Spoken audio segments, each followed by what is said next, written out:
Oh,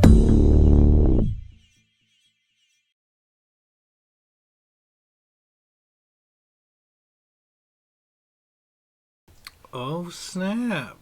When did you get in here, Logos? You snuck in, you sneaky bugger, you. You're the first one in here, dude. What are you talking about?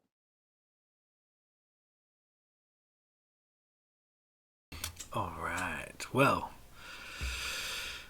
since we're thusly assembled, let's go ahead and start this off with a recap. Let's see here. Okay. Last session began in a subterranean lair of the monster hunter Elewin. A member of the Shades Avian, a party of adventurers led by Logos's father. It was here that Elewin talks Blade into bringing her food and drink and tucking her into bed, thus taking care of her, before she assists Gladier with using her humble homemade forge to create some spell components. Here, in this tiny HQ, Elewin and the Sands of Justice discuss the evils of the Spring King and begin plans for his imminent murder. Spell components and a few new enchanted trinkets in hand. After a short rest, the party heads to the lair of the Spring King, while Elewin heads toward the Honey Goblin village.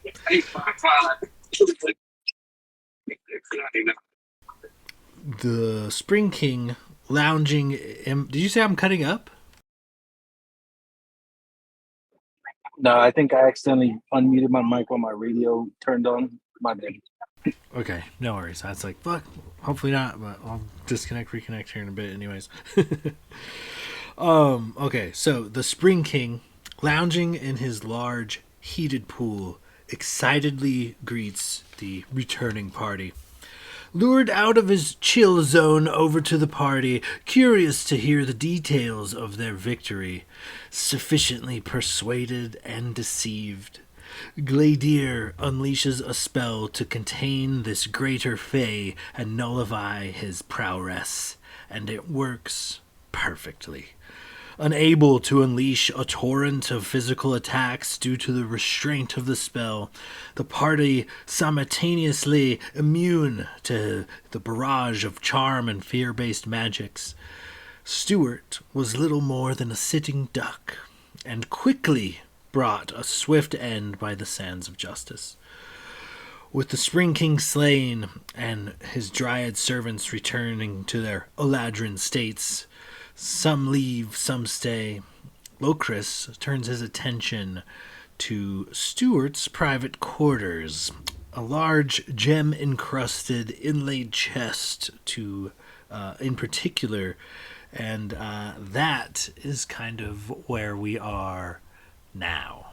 So, Locris, you toss the lid of this chest open and look inside, and what you see, the interior of this chest is like lined with this purple velvet, tacked down by these little silver tacks and things. There's like a small set of drawers also covered in this like purple velvet. There's about a dozen different drawers, but in this like main, we'll call it main chamber of this chest, there is an impressive pile of gems, and they seem to be sorted by color. There is a massive pile of rubies, some like small thumbnail size, others like large fist size, but all of them cut pristinely and in very good condition. And it's not only rubies, but next to that is a pile of blue sapphires, very similar. Some are thumbnail size, others are fist size.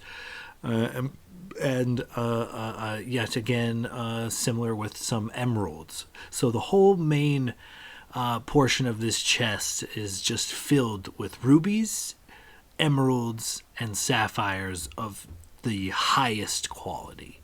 Roughly, 10,000 gold pieces or so each.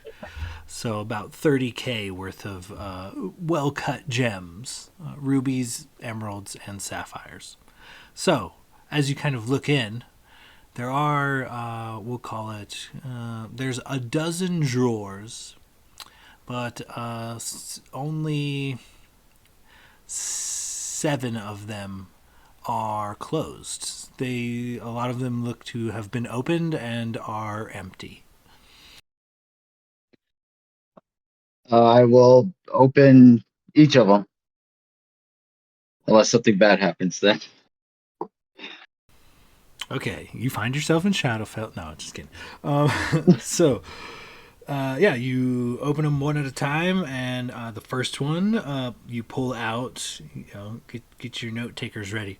You pull out a moonstone pendant. It's like a silver charm.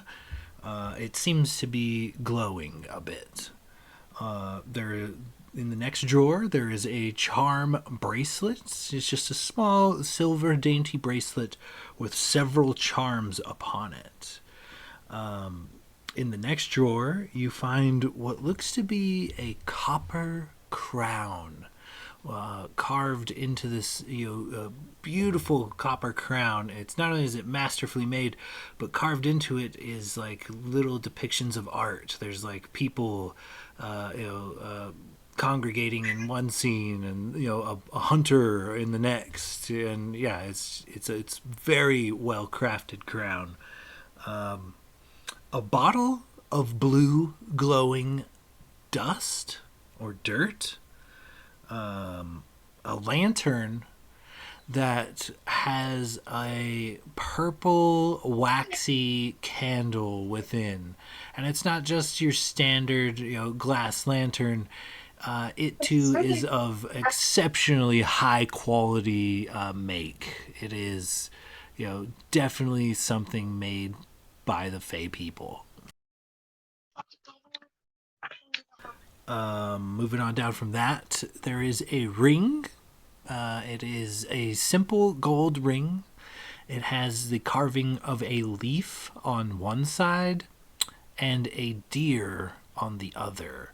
And this is like, once again done in this. It almost reminds you of like high elven snobbery. It's done in such a fancy way that you would expect this to be the snobbiest of high elves' work, but it's consistent with things you would find in the Fae. And the last box that you find, that you open, there is a small leather satchel, and when you open it, there appears to be it's full of powder. And it's just a white powder, but there are several like bug-like wings, broken, no longer intact, but they look to be maybe ground up in with this powder for whatever reason. I just toss it all into my bag, and I figure I'll sort it and check it out later, and then I'll go over to the kitchen and see if I can find a bite. So you scoot over to the next room, and there is kind of like a small servants' quarters here. There's like a small fireplace, like stovetop situation, a few what look to be nests that the honey goblins were kind of making and staying in. But mostly, though there are cooking utensils and things here in this kind of servants' quarters / kitchen, almost every barrel, crate, cabinet, and pot are full of honey specifically. I will take a jar of honey and start snacking on it, and then I guess just finish checking out his room, make sure I didn't miss anything. Okay, go ahead and give me an investigation check as you kind of toss the rest of the room. All right. A 17. You do know you kind of shake down the bed, turn down the covers, check under the pillows, under the bed, etc. Aside from being exceptionally fine quality, they're the linens, the comforter, the pillows, all of them top notch, absolutely finest quality possible. But aside from the blankets and the canopy around it, there's not a lot there. But you do find there's a small table and chair next to like a small bookshelf. And as you're kind of perusing around, you do find half a bottle of Fey whiskey just kind of sitting corked near a partially drinking glass of said whiskey. I will take the whiskey with me. I'm going to take one of the nice pillows so I have more comfortable sleeping arrangements. And then I'm just going to walk back upstairs, taking a piece of jerky from my everlasting rations and dipping it in honey and just kind of gnawing on it. And then find out what the others were doing. All right. So the Spring King has just officially exploded into this golden powder, this like golden glitter, and not long after he falls, you guys kind of find yourselves congregating in the main hall. And so several of the gens have returned to their former Eladrin states. A couple of them left, but the autumn and the winter Eladrin have remained around. And so as you guys kind of gauge the scene, it's not long before Olewin and a shit ton of gnomes, like over a dozen gnomes, come running in.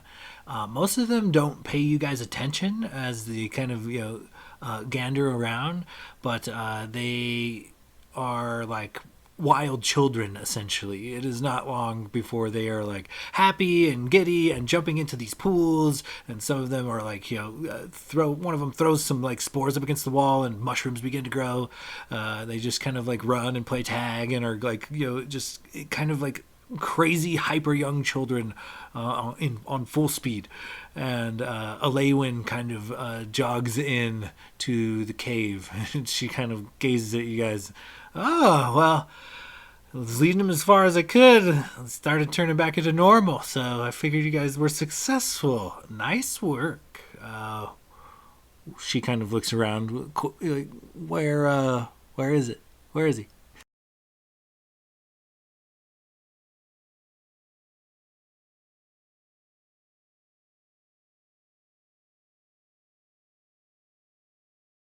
One of you have to speak up. Locris is gone at this point. Didn't he like turn to? Is his body still just sitting there? I mean, the magic circle would have No, created by he now. turned into gold dust, then blew Okay. away. Like it's that Slater would step up. Yeah, well, he kind of turned to dust and blew off into the wind. I don't know. You just assume that's how powerful magic fey creatures died. Yeah, it was the damnedest thing. She looks to her boots and sees that she's standing in some of this gold powder, and she's like, "Ah, I stepped in him. Gross." She like scrapes her boot off on one of the nearby stones. Can Renwick try to get like a decent amount of that gold dust that he turned into and try to catch it in a vial? Yeah, go ahead and give me like a sleight of hand check. I'll hand Renwick. I have a glass jar here. Fill this with it. Let me just confirm real quick because I have fancy gloves that I'm pretty sure help me.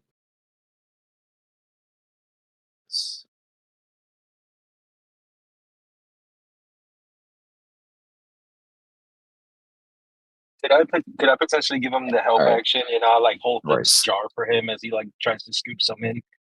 Yeah, for sure. In that case, oh fuck me, a 3 and a 6. Still 16 though.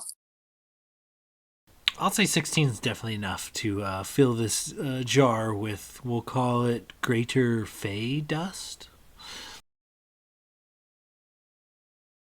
Heard. Hell I yeah. don't know what I'm Renwick. going to do with that, but it might come in handy. Worst case scenario, we can snort it later. It's exactly what I think the Spring King would want us to do with his remains.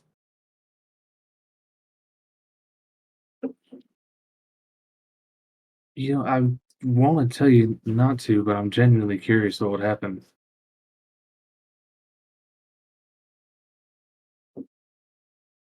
Renwick just stares down at the jar for a little too long, and then kind of shakes his head. Well, probably best to hang on to this and see if we can do anything with it before we resort to that. And he kind of trails off, staring at the jar again. Maybe we can mix it in some tea or something, see what happens. Oh no.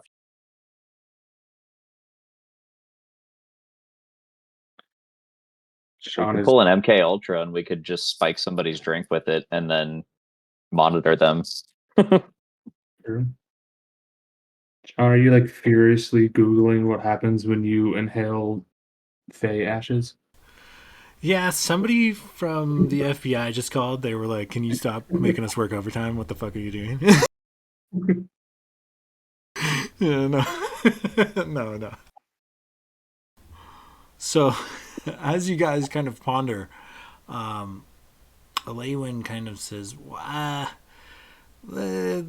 things are moving quite along, but I don't know exactly what to think about this." And as she kind of says that, several more Eladrin and gnomes do kind of arrive and take a gauge of the scene and kind of help themselves to the hot tubs and the merrymaking and basically being free. But three kind of, we'll call them mutations, kind of walk through this crowd. They appear to be stuck almost in between forms, the forms of elves and the forms of honey goblins. One of them is, elven features have returned to her face and her upper torso and arms. However, her lower body still remains that of a honey goblin, and she is, top heavy, wobbly, and struggles to move solo. Next to her is a man, but he appears to have the opposite problem. His legs seem to have returned, slender, elvish lower body, but his upper half, except for his elvish ears, still remains that of a honey goblin. And then a third elf, who she looks as an elf should. However, she is still yellow with black stripes. And Elewin kind of gestures. She's like, I think maybe because we're not Fae, that the magic takes longer maybe to fade away. I'm not 100 on that, but yeah. Here's the rest of the Shades Avian. Kind of showing that she has recovered her party.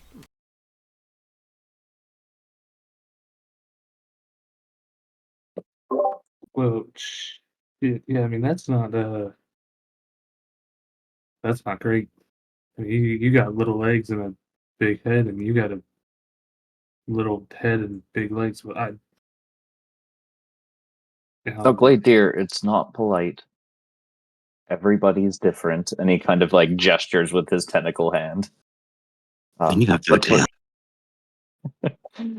But for what it's worth, it's a pleasure to meet the Shades Avian. This is, or rather, we are the Sons of Justice. And my friend here has been looking for you guys for quite some time, and kind of gestures to Logus.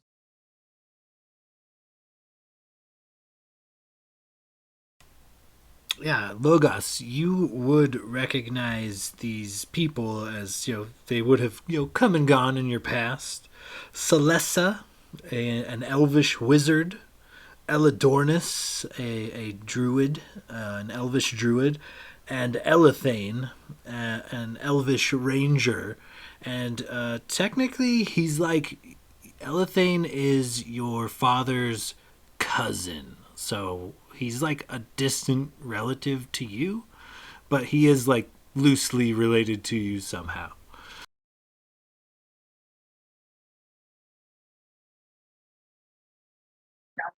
These were the ladrons that were left behind.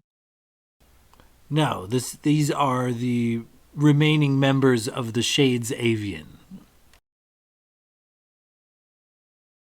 I think I missed the part. So they're They in were front they of were the us. honey goblins. They're Okay. converting back. Oh, okay. So Sort of the honey goblins converted back, but there's still 2 extra people. Then still here, right? True. Yeah. So 2 of the gens are the winter and autumn Eladrin.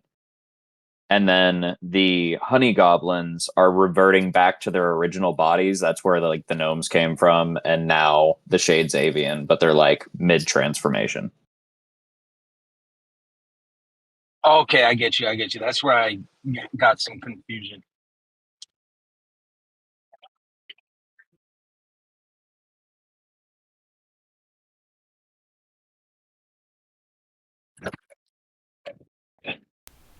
Guys, so they're in the room with us now, right?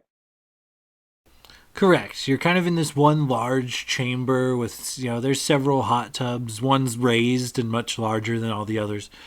Gnomes kind of splash and play and, kind of have a little bit of banter here back and forth. Some of them have, like, moved right in. As you just look around, there are small homes that have already been set up within this cave. There are, like, it looks like they've been there for some time, even though they just arrived. They're already built fences and planted mushrooms and are actually harvesting said planted mushrooms despite only having planted them moments before. So they are actively in the process of creating a small village within this cave. I'll run up to my dad's old crew and I say, "Thank God we found you. We were sent by a Lewin, right? Is that the one that we were working with? Correct. We were sent by a Lewin to come free you. We killed the Spring King. It's obviously it's me, Logus. I'm here to find my father." They all kind of go wide-eyed. You see, like, recognition in their face, but all in unison, all 3 of them manage to say, "Get the honey," before slapping their mouth with their hand and looking on in horror as they were not aware that they couldn't actually speak. That is disturbing. Do y'all need to rest for a little bit or something? Because I don't like that. Yeah, I mean, Leywin's kind of standing there. He's like, yeah, absolutely. Yeah, well, they're going to need a day or 2 or hopefully less, maybe more. I don't know how Fey magic works. But hey, you fucking, this is farther than I've been able to get in months. You freed us. We actually have a fucking chance now.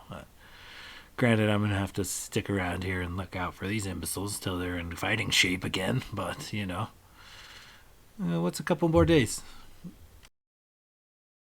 Yeah, no, I mean, it was kind of easy to take out the Spring King.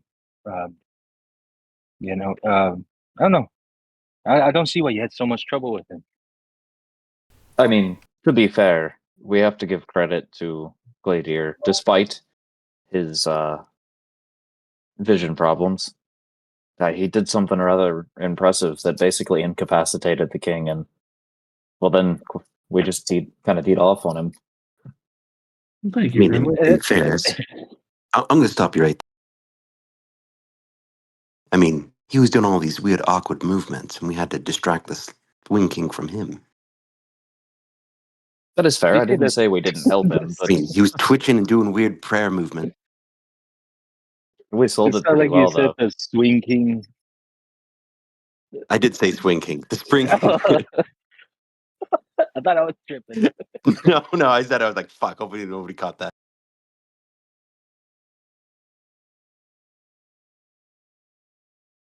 I mean, maybe if y'all ever get the Shades Avian, back up and running, maybe you need to get one of these hefty big boys right here. And I was like, slap Blake here in the back.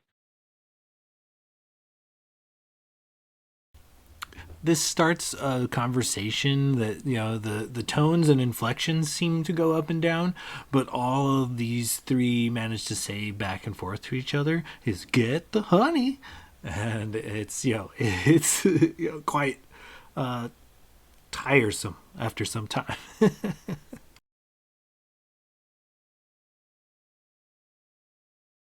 So Alaywin kind of sees everybody setting up shop. She's like, "Oh, I don't really know if this guy has like friends or enemies or if this is like cool, but I think we should just set up shop here. I think I'm gonna set up shop with these guys and I'll play lookout and keep them safe until they're able to go get her done again. And same with some of these gnomes, I guess. Yeah, they could probably you know pay for a bodyguard at this point." She kind of grins. Well, I mean, this place is nice and safe, now. At least I hope so, without the Spring King here. And seeing it in a different light now that he's gone, this place it's really, really nice place to chill. So maybe we just relax in the springs, the hot tubs, and take a night. And maybe in the morning we can start heading out to see where this winter court is at.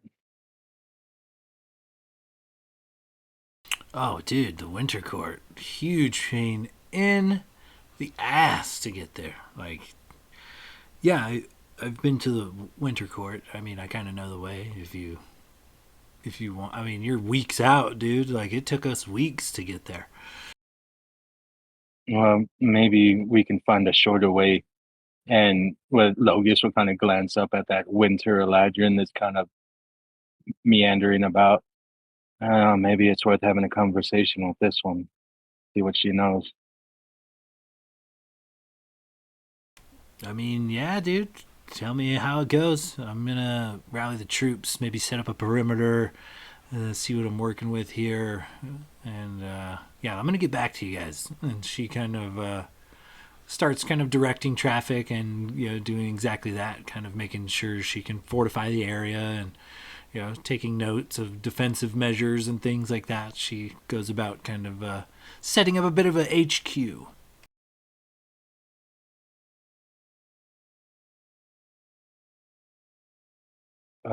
Renwick or Blade, one of you silver tongued, maybe perhaps we should go have a conversation with those two that stuck around. I feel, I mean, obviously the others, business was done. I mean, maybe these two have something they need to get off their chest or something. I'm sure we could help. Yeah, certainly. Why don't the two of you go speak with the Eladrin? I'm gonna take a peek around, see if there's anything else we might have missed that's worth pilfering before we get out of here. And Renwick's gonna go to like the Spring King's quarters, and I have two more charges of my Wand of Secrets, and so I want to just try to. I'm gonna burn both of them to try to encompass like as much of the area as I can, just to see if there was anything hidden.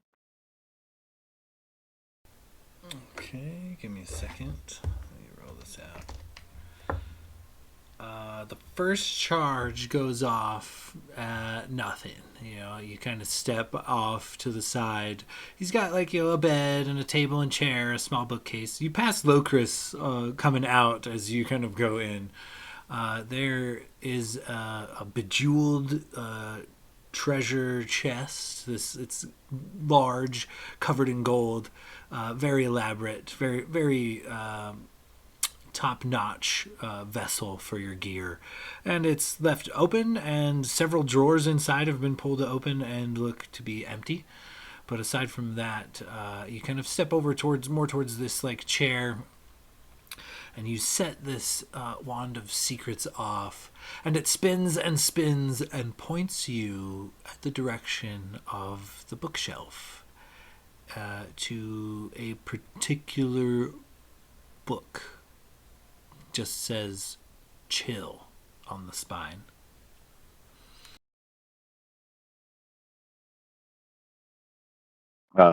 He's just gonna kind of like look around to see if anybody else is in the area, and then he's gonna step forward and just be like, "Might have found something," and he's gonna reach up and pull the book out.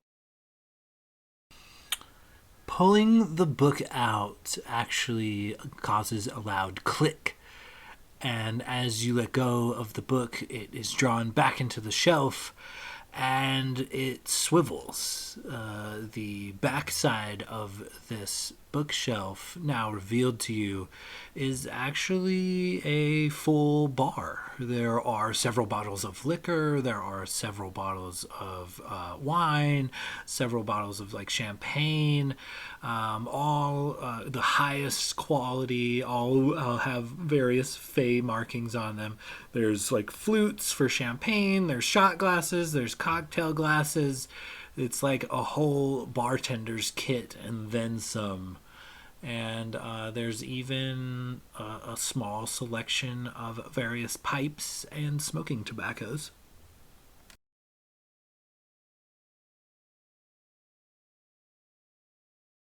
Um, well, I mean, I'm in heaven. I think he's gonna take a moment and he's just gonna like go around and like assess everything, um, see if there's anything that stands out in particular, or if like this really is just the Spring King's like stash. Um, but I think I'm gonna pilfer quite a bit of this so that we have a mobile bar kit. Okay, yeah, for sure. Go ahead and give me an insight check. Oh, actually, it's higher than I thought. All right. Nat 19 for a 24. Very nice. This does appear to be the Spring King's like personal stash, and you gauge that based on. I mean, there's a lot of different flavors of a lot of different boozes in this little, magical bar that has just appeared.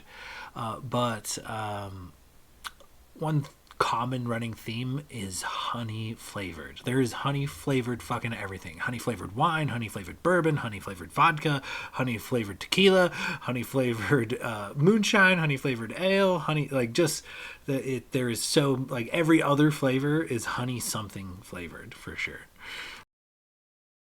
You hear a whisper in your head, Renwick. Grab the honey flavored whiskey.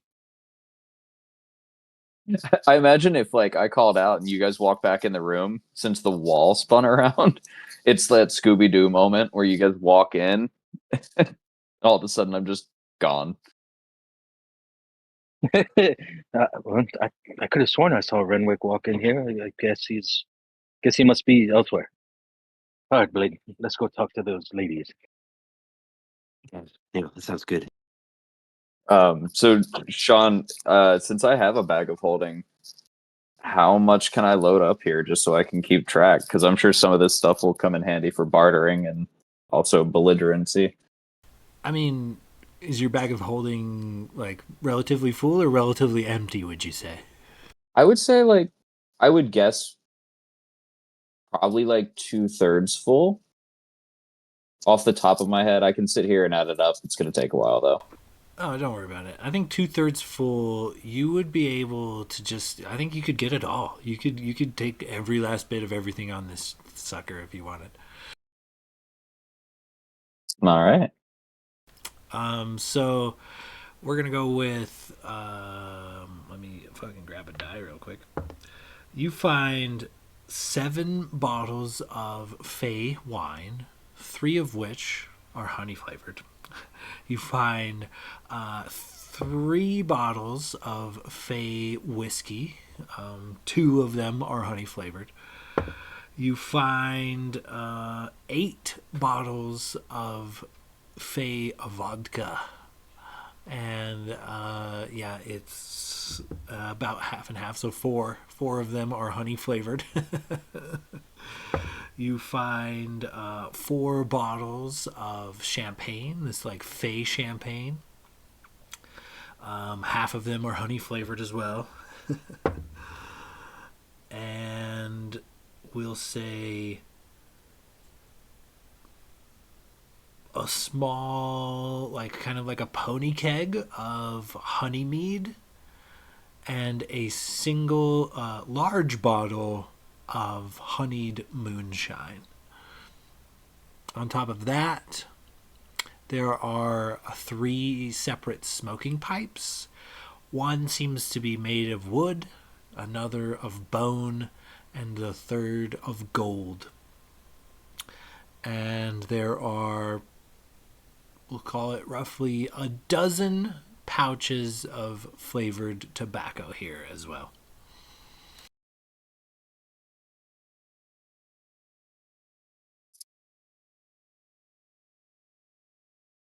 That's all gonna come in handy, I think. That's gonna be some good bartering tools. On top Sweet. of that, Thanks, there's a bunch of shot glasses and like wine flutes and shit if you want to take those as well, but they're there. Yeah, I'll take enough for the group. One for everybody of each. Okay, perfect. Okay, so Locris, as you kind of return to the main chambers, passing Renwick on the way by, you see the main chambers is now filled with playful gnomes and a handful of Eladrin kind of wandering about. And yeah, as you guys kind of reconvene, I believe Blade at Logos, you tell me how you guys proceed. Or was it Gladier? I forget. You guys tell me. Me and Blade wanted to go speak to the Winter Ladrin specifically. Okay. You guys head over to one of these side pools where the Winter Eladrin's kind of hanging out. And he looks, he's dark blue skin. He's got white hair and a white goatee. And he sits poolside. And the gnomes are being playful and splashing around and things. But you can tell upon arriving that he's kind of been chastised to the side of the pool because the water, like, just from him sitting near the pool, the water looks to, be forming ice on the wall. And anytime somebody splashes near him, it actually becomes ice before it hits the ground. And so he's kind of like sitting on the edge of this hot tub, sulking as the more playful fae kind of bounce around him. But he is looking pretty sad as you guys approach.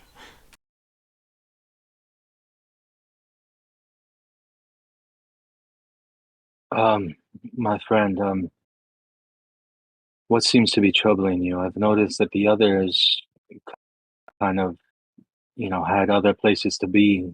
Do you have nowhere to go, or do you need any kind of help? I mean, what's the... Sorry. I mean, what's the point of it all, really? It's just there, and then it isn't, and we're gone. Why? Do you know why? Oh, I think that's the beauty. Are you talking about life? Yes, Detail. it's definitely depressing lately. My heart aches, for my king has been wronged, and I am sad, as he is sad. And he kind of looks down and puts his hands, his head into his hands, and lets out a big sigh.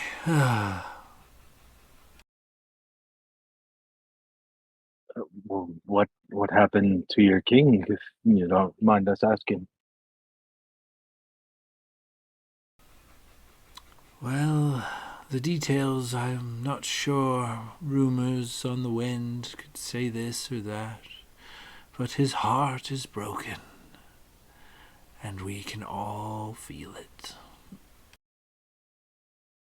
All of his loyal subjects, anyway. A broken heart, you say, and you all can feel it. Oh, hello. I was just sulking and trying to enjoy the silence, but I mean, whatever. Oh, I'm not sorry to disturb. It just seemed like you were distraught. What can we do to help you? I know you said there was no point in trying to help, but surely there's something. Nay, lest you can change the heart of the wicked queen. I don't think there's anything left to do, and what's the point anyway? More sadness and heartache. Well, soon enough we will just all die anyways. Tomorrow, 1,000 years from now, it all ends the same. I mean, we don't know about changing the heart. I mean, my Uh, friend here can, he can change the heart of anybody, with his tunes and his devilish charms. But we can also, we do have experience in killing queens. Would that would that be better? Would you like us to kill her so your king may be happy, or like we could do that? You are mistaken. The king's heartbreak is not because he is cruel or she is cruel. He loves her. His heartbreak would be eternal if you were to kill her. You seem perfect for this realm. It will treat you well, I am sure. He takes another sad sigh and gazes off in the distance, kind of like 1,000-yard stare almost. Does he gaze in the pool? His gaze avoid the pool because the gnomes are happy, and that makes him sad for some reason. Blade, I don't know what to do here. He's kind of a buzzkill. he's not exactly the most pleasant to be around, but I feel bad just leaving him here. I figured, taking care of the Spring King would bring joy to everyone here. So my friend, we have business in the Winter Court. Could you potentially help us get there? Yeah, I mean, thank you for freeing me.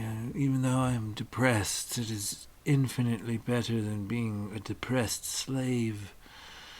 But no, I have no interest in going to the court of the unkind queen, while my king's heart aches across the infinite abyss. Well, I mean, if we could may potentially kill two birds with one stone, you help us get to the Winter Court, and we can see what we can do about, fixing this problem with the king and queen.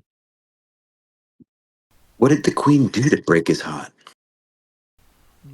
I know not, only that his heart aches for her, and she I mean, either cannot or will not see it. It is saddening and heartbreaking, ever so more every day. But alas, again, what's the point? It all ends the same, happy or sad. We all die alone. This could all just end. Food could just stop being food, and we all die. Isn't that a terrible thought?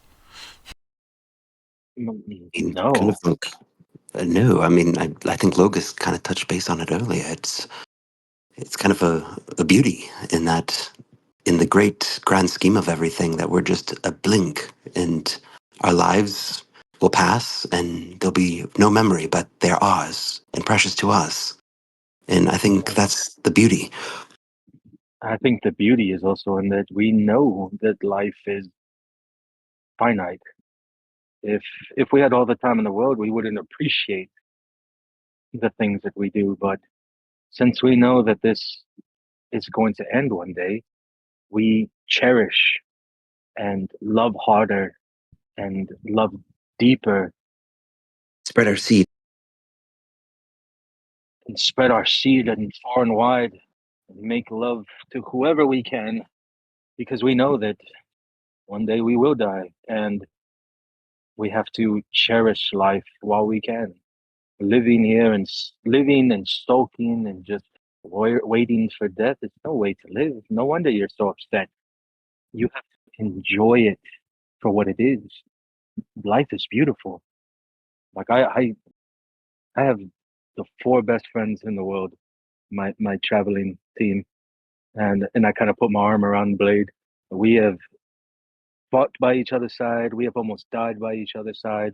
We have loved and laughed and cried. We have lost, but I wouldn't trade it for a thing because if it wasn't for all of that bad, I wouldn't be able to appreciate the good. You know, you can't have all light without a little bit of dark because if it was all light, how would you know when you're happy if you weren't sad sometimes? It's Your very, eyes was thinking I very was the poet. enlightening.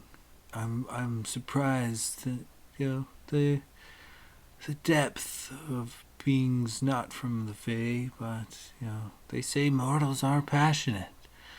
You've given me a whole new thought process. I've got several dozen more reasons to be terribly depressed now. Thank you, sir. You know who I think you should talk to? I think, Locris, my buddy over there with the horns and the big metal ball would love to hear your outlook on life. I mean, I was just sitting here trying to be, enjoy the silence when you guys got here. So, I mean, maybe you should talk to him.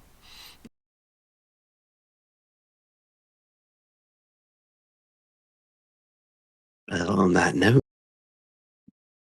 Well, sir, I leave you to your pity, and I don't know. Just know that I feel sorry for you that you live in such wallows and you don't appreciate whatever God you believe in has given you. I pity you, sir. And with that, I'll turn and walk away. He outright starts bawling into his hands, and his little tears become icicles and drip on the ground and kind of crack and shatter. And the nearby playful gnomes kind of make fun of him and tease him about it. So he's having a rough day. Play will go and join in with the gnomes and play with them, and Start Yeah, splashing water at him. they're happy and wild. And as soon as you get close to them, they're like, "Hey, thanks for freeing us." They send a colorful jet of water into your face. They splash around, they're swimming, they're happy. Some of them are like homesteading in the cave already. So you see small huts and small like fenced off gates, gardens with like mushrooms and things growing. you know what? Thank you so much. And in fact, I think that gentleman over there could use some encouragement, if you don't mind. Let's fucking kill him! Like half a dozen gnomes just go mob this They dude. say kill him? No. Let's fucking kill him. What'd you do, Blade? No, not kill him. Just cheer him up. They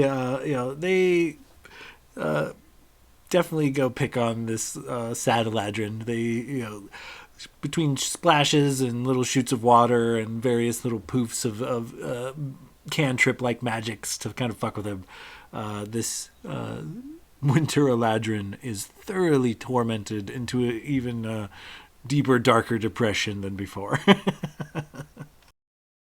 Well, that guy was a fucking buzzkill. But I mean, we potentially did get some useful information. Um, didn't Alewin say that the queen has taken a liking to my father and refuses to allow him to leave? Maybe that's why the king's heart is broken, because the queen has chosen an obviously much handsomer lover or compatriot or a partner of sorts.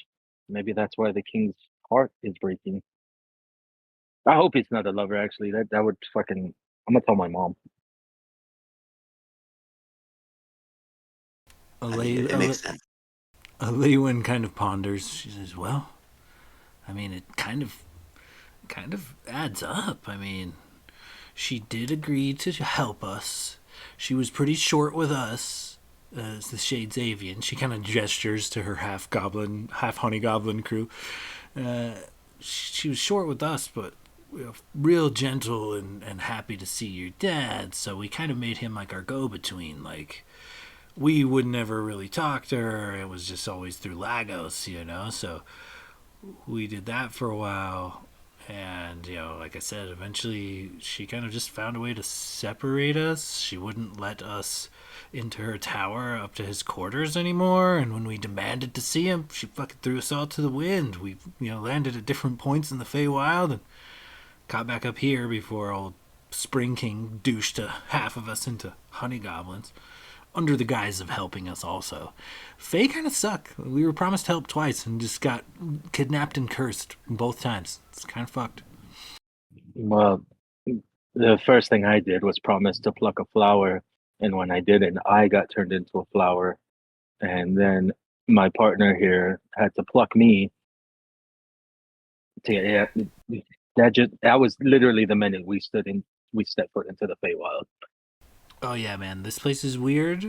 Rule 101: keep your promises. If you promise anything anywhere in this realm, and especially if you're within sight of a fae or a fairy, oh man, you better keep your promise or some weird shit's gonna happen. I've seen a handful of things I'd rather not talk about. As she looks over at these kind of like goblin human mashup monstrosities as they're slowly coming together. Lewin, the minute I got here, I wasn't even sure if y'all were still alive. No one had heard from you, and I wanted to try to make contact with my father, so I've been holding a sending scroll. And the minute I got into the Feywild, I tried to talk to him, told him who I was, and he seemed to not know or remember who I was. So I fear that whatever this queen is doing, I don't think my father even knows, or he's under his own control right now. And that's scary to think about. Alewin kind of pauses for a moment. She says, What's scary to think about is that she separated us a while ago. Your dad's been locked in that tower for some time, I imagine. And look how hard these guys are having of a time of shedding some serious fey fuckery, some greater fey magic. She kind of gestures to, the half-formed Shades Avian. She's like, your father has been left alone with an even greater fey for even longer. Like, if we find him, is he gonna be him? Is he gonna be capable? Or is this like a rescue mission? Or like, what's the next step? I mean, I've got 3/4 of my party. We gotta have Lagos too. Like, he's the whole reason we're even fucking here in the first place. So, Lagos, what's your plan, kid? Like, what's going on? Lewin, I fear that we may already know the answer to that. And as much as it hurts to say, I don't think we will be finding Lagos as we remember him. He may be an entirely different person. And what's even more scary or hurtful to think about is that he'll probably try to fight us. He'll probably not recognize us. He'll probably try to fight for the queen or save her or whatever fuckery that they put into his head. Don't think he will Logos, willingly. does a 23 hit you? Yes. She just slaps you right in the middle of your tirade, like hard. You take a point of damage from it. She says, I'll not have you talking none of that nonsense. He's one of the strongest people I know, and obviously would hold out to the very end. There's no way any of that's true.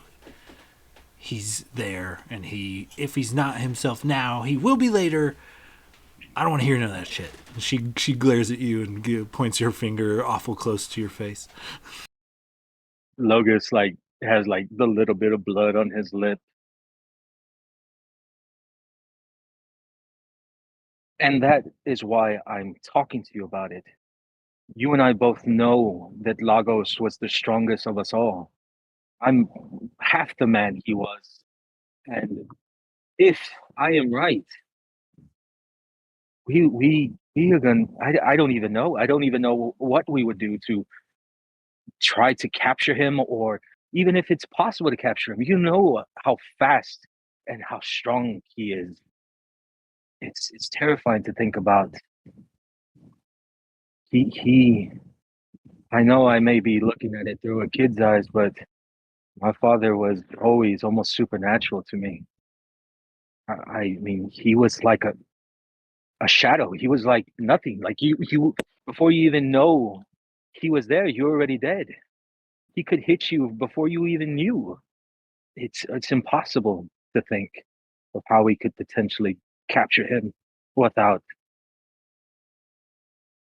him alerting, or I it's impossible to think about right now without knowing the details of what's even going on. It's all speculation at this point. But I think you understand how terrifying the thought is that we may have to fight my father, even if it's for a little bit, to try to snap him out of it. Well, I'll help where I can, but I don't know what to do from this point aside from heal up and get ready to do what we can. But me and the Shades Avian are gonna go rescue your father if you don't. Lewin, whatever happened of the shadow dragon that you came to fight? Did y'all ever even make contact with it, or did this all go to shit before you even found the dragon? That is the absolutely fucked part. You want to know how she baited us in? She told us she'd help us find the fucking shadow dragon. And she sent us up and around on a fucking wild goose chase several times. And you know what we found when we did find the fucking shadow dragon, when she finally revealed it to us? It had been her fucking house pet, and has been for however long it's fucking been here. She captured it, shrank this fucking thing down to the size of about a house cat, and it was literally like purring on her lap, being stroked the last time I saw it. Like, can you fucking believe that? No, honestly, I can't. That is some scary magic. She must be truly powerful. It's fucked up, but it looks happy here. Like it was like a happy child with this like crazy winter lady. It was wild. And you know what's even scarier is that she probably has the ability to turn it back into what it was when y'all first came here. So that may be another thing we have to deal with on top of everything. Logos looks very overwhelmed right now. She kind of postures for a moment. She's like, things are different here. I wonder if she tricked him. I wonder if Lagos made a deal or something. She kind of like zones out for a while. She kind of like gives a 1,000-yard stare. She's like, I'm gonna go. I'm gonna go help this gnome set up some torches and maybe a gate. I'll be back. And she just kind of walks off. All right. Well, I'll see you in a little bit then. And Logus will kind of just not really know what to do in this point, and then just kind of sit down and put his feet in the springs for a little bit and just rest up while everyone else is doing their thing.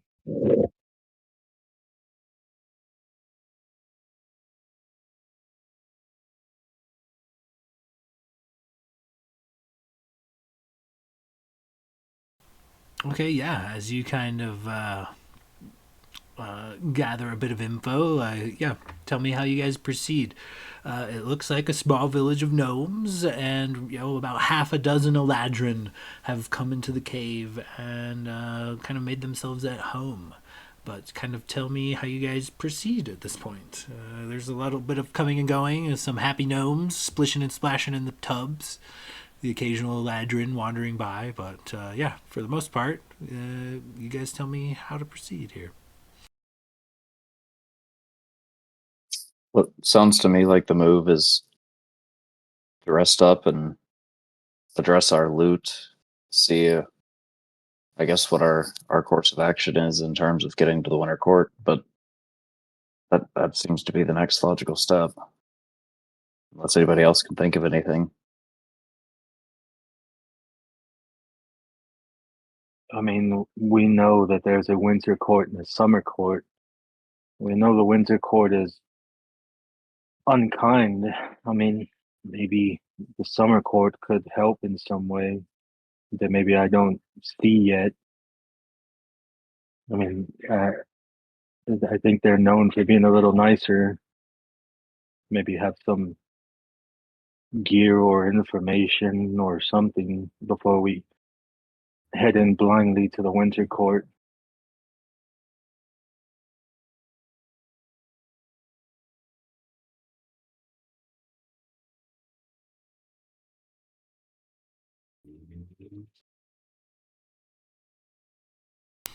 Wasn't there a summer Eladrin here too? As Or you kind of spring? look around, there are about half a dozen Eladrin here. One of them absolutely is a summer Eladrin. She's just kind of she's got this like golden kind of glowing skin. This like her hair is almost like literal rays of sunshine. Like her hair is bright and illuminates the area near her, and she is just kind of happily shooting little beams of light into the water at some of these gnomes, causing bubbles and things and chasing them about. She's almost as equally as playful as she's just kind of hanging out by one of these pools. Blade, maybe we talk to this one. She seems a bit more receptive than our sad friend over there. Yeah, definitely looks a little bit more perky. And then I'm gonna look over at the the other latch in the winter one and see what's going on with him. The gnomes have managed to use the water to kind of like get it to crystallize around him, and utilizing ice, they have done the equivalent of duct tape this dude to the bench. Yeah, let's go talk to her. I mean, I'm not saying he deserved that, but he kind of did. He brought it on himself. Let's be real. Man, maybe, I mean, maybe it doesn't hurt to get a little more information. It seems that the winter court they can't be trusted one bit, and walking towards that direction blind kind of makes me nervous. Yeah, agreed. I feel like any information is good at this point. Me and Blade will walk over to the lady, as she's playing with the gnomes. Okay, yeah, as she kind of sees you guys arrive, she says, "Oh, I imagine you're we have to thank. Thank you for freeing us. Being a collector of nectar was not my favorite. And she kind of blasts a gnome with a beam of light that knocks him on his ass and sends him skidding into a pool of water nearby. Well, please, I mean, it was our pleasure. Nobody deserves to be held captive like that against their will. I mean, we just wanted to come and make sure that you're all right, and then if you needed anything. Oh, my freedom was enough, thanks. She does like the finger guns at another gnome, shooting a small beam of light, knocking him, down as he's like running in between pools. Could could we potentially just have a conversation about whatever this place is? I mean, as you can tell, we're not from the Feywild, and everything's kind of backwards, upside down around here, and we're really not quite sure what to make of this place. Says, yeah, shoot, Tiger, I'll answer your questions. She just straight up grabs a gnome running by, like, by his face, and then, like, hurls him into the nearby water. It's like my favorite Lo- person here. Logo's kind of whispered to Blade. She's kind of rowdy. It's kind of. Like a firecracker. I like it. All right, relax, Blade. Blade's over there licking his chops. Ooh. Do you have any information? I mean, not information. I mean, what do you know of the Winter Court in the Feywild? Well, it's very cold. Most of the residents live underground. It's the home of the Unseelie Queen, also known as the Unkind Queen. And, yeah, I've never actually been, but, I hear it's great.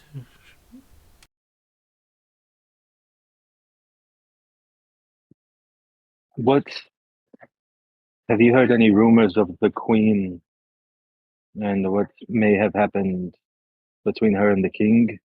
Our friend over there was very sad about having his king's heart broken or something. You potentially heard anything on your side of town? Not really. We don't really, cross paths. The summer and winter court aren't necessarily allies, but they're not necessarily enemies. But they also don't necessarily work together. It's complicated.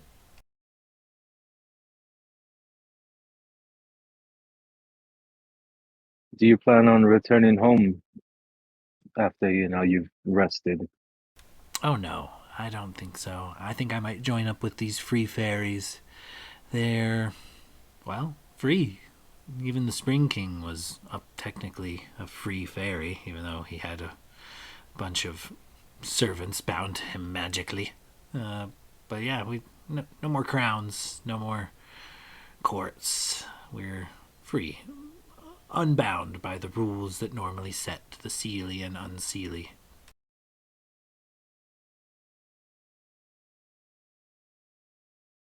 You think? I know you guys don't really cross paths with the Winnicott and all of them, but could you give us like a general direction? I mean, we're not really from this area. Okay, so general direction would be she points kind of off in the direction that you guys were heading to find the monster hunter cabin or whatnot. It's like, so there's a huge autumnal forest there. Way on the other side of this autumnal forest, there's actually an ocean. And then when you cross that ocean, that is where the winter court would reside. It's a big frozen tundra landscape over there.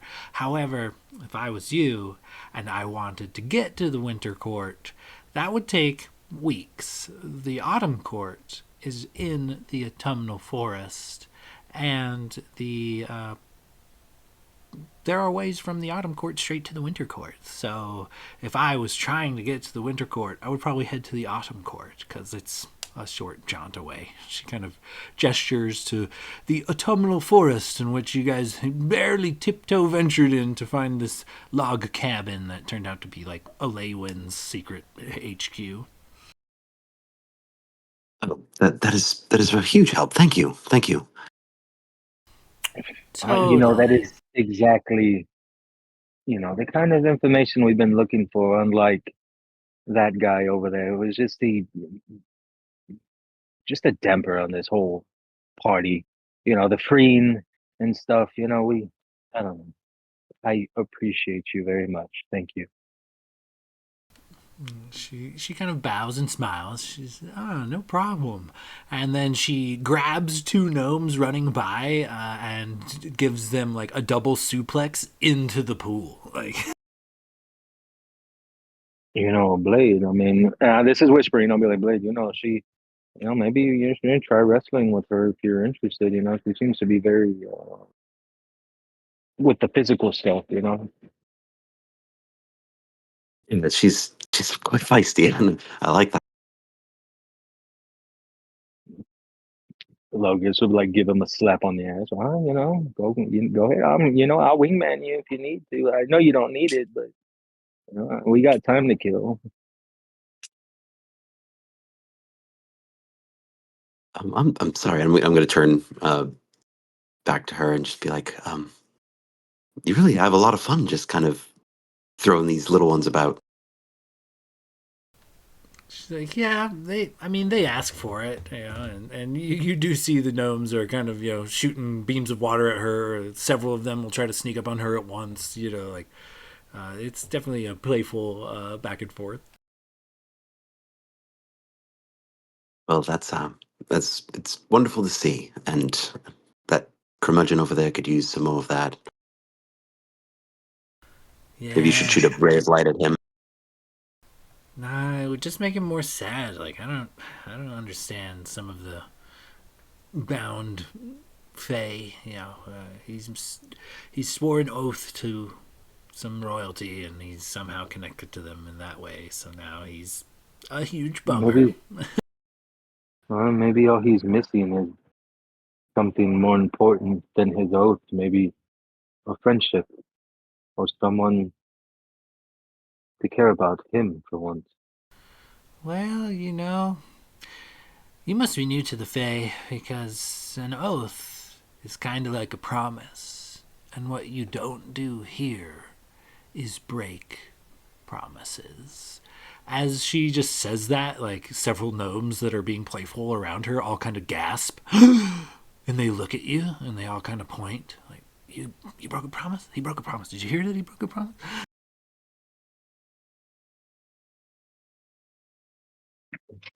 I only broke one promise, and that was to a flower, and I learned my lesson. Several gnomes nearby gasp even louder at this admission, and all of the gnomes are now giving you a wide berth. They any of them chilling nearby or playing nearby leave, and most of them refuse to play in and around you. In and around.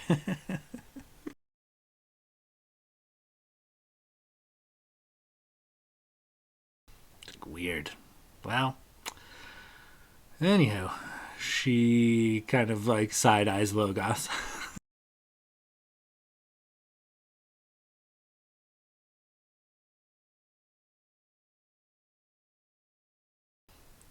She grabs another gnome, suplex style, straight into the pool, and then holds him and a couple of his buddies underwater in like a figure four type of like wrestling move situation, just with her legs. Very strong legs. A lot of fire in this one. Well, at least Well, we know we got a idea of where to go now, rather than aimlessly walking. It seems that the Autumn Court is the next destination. yeah, agreed. And I'm sorry. May I ask you one more question, darling? I suppose. She kind of lets go of her vicious leg grip of several gnomes, holding them underwater. They all kind of splash to the top, gasping for air and fleeing. I don't know. Is there any sort of like neighboring towns or anything nearby that would maybe have like a tavern or someplace to stay in that direction?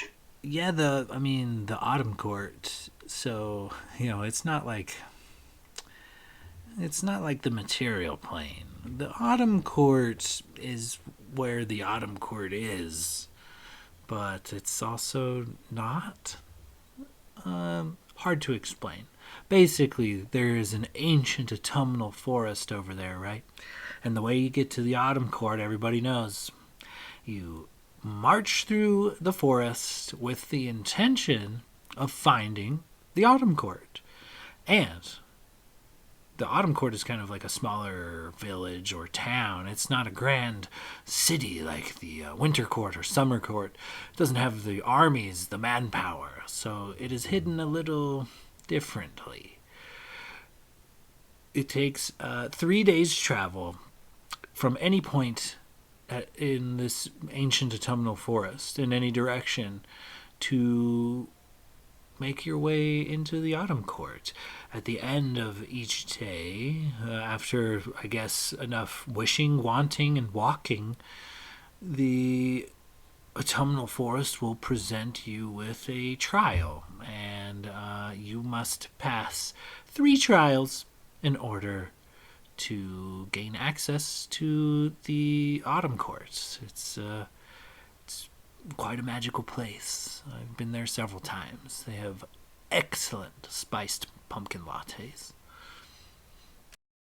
Did you have to do 3 trials every time you went back, or is it sort of one of those things like once you're in, you're in?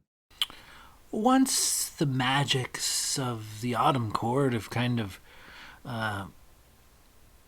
coalesced around you, I mean, there's nothing to stop you from going there and finding your way back. But yeah, you kind of have. It's a once you're in type of a situation, but you have to earn it. It's not something freely given.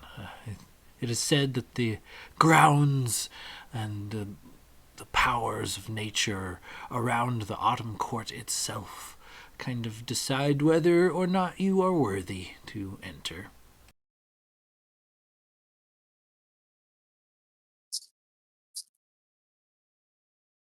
Logus kind of jumps because he didn't know Renwick was here with me and Blade. No, the hell. Sneaky. Oh, I found a secret room. Turns out that the king had a stash. And yeah, well, I just stuffed it all in the bag. I figured I'd come find you guys. He like pulls one of the bottles of like honeyed whiskey out and like shows him and then tucks it back in the bag. Renwick, go ahead and give me an athletics check. An athletics check? Correct. Would you accept acrobatics? No, this will be straight athletics. Shit. Suplex. That's still a +5. 13. Renwick, as you kind of walk up to the guys and this Eladrin lady's kind of like power bombing these gnomes, she's like, "Oh, that's the ugliest one I ever seen." And she grabs you by the face and plunges you face first into the hot tub. Lady's gonna turn to Logos and be like, damn.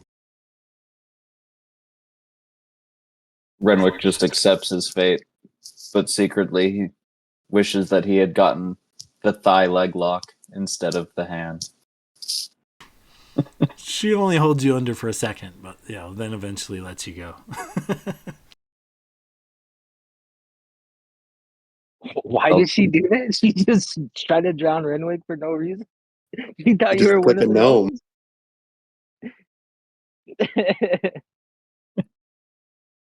He's just gonna accept it. It's been a day. This isn't the weirdest thing that's happened. And he probably needed a bath. He worked up a sweat slaying the Spring King.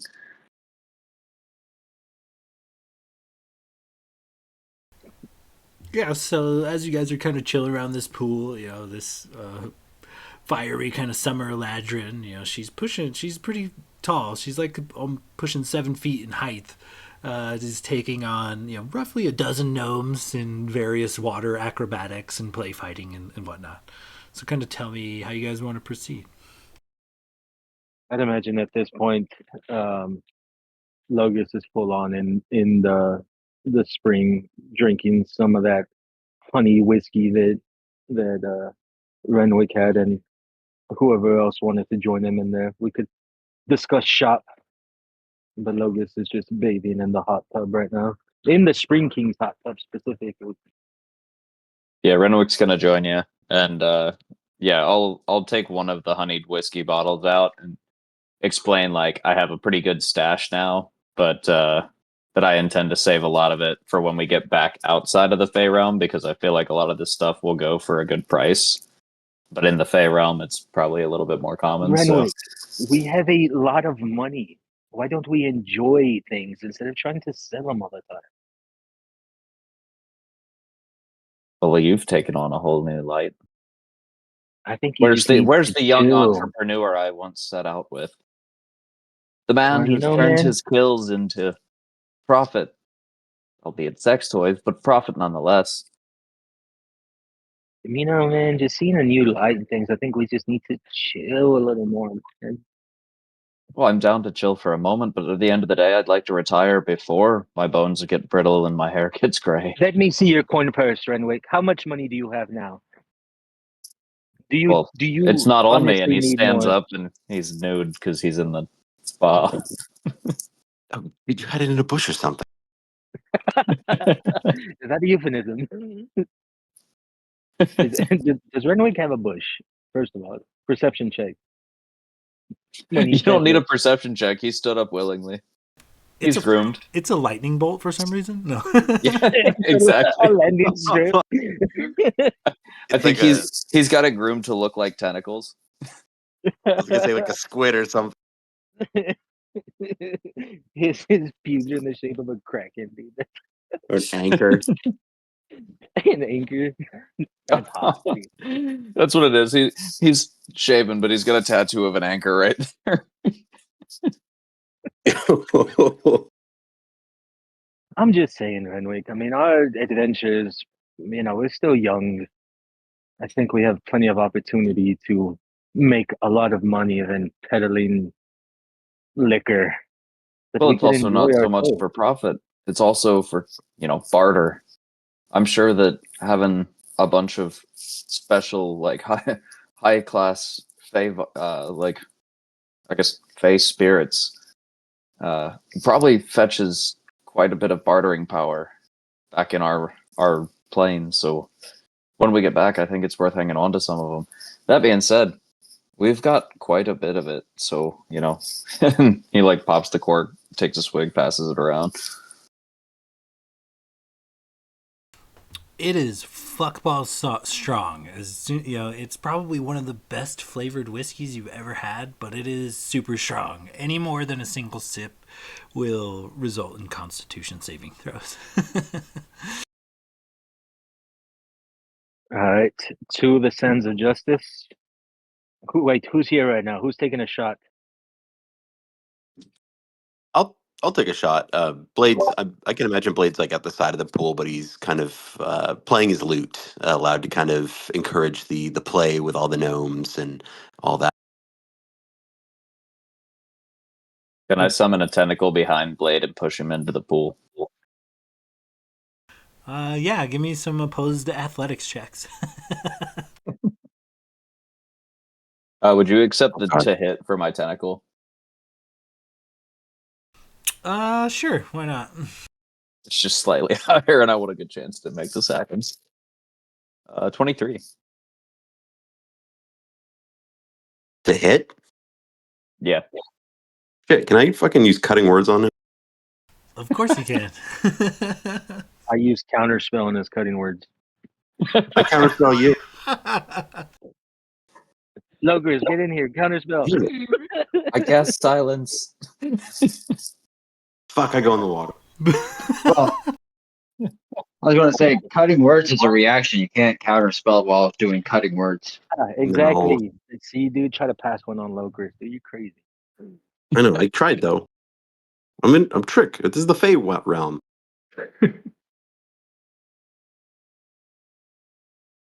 Gladiator? Yeah, Gladier's kind of just been hanging out, watching everything go down, kind of just chilling. But yeah, no, he sees Renwick break out a bottle and he saunters over. I mean, if we're just hanging out for a little bit and drinking, I will not say no to some of whatever the hell that is. Well, this Locris? is the Shot? Spring King's finest honeyed whiskey of the Fey realm. He passes the bottle over like a sommelier. Well, Locris isn't jumping in the pool because he doesn't trust a bunch of strangers with all their shit. But he will send Mage Hand to grab the bottle. I will mage hand the bottle to his mage hand. Through some chain mage handing, Locris winds up with the bottle. All right. Locris will hold up, these little jars or shot glasses or whatever the hell we have. To another job well done by the sands of justice. Long may we reign. And he'll hold his shot glass up. And then once Shotgun. everyone toasts, we down it. To the downfall of another monarch. And Renwick will down his shot. Over the gums and through the lips. Locris will stand up. Let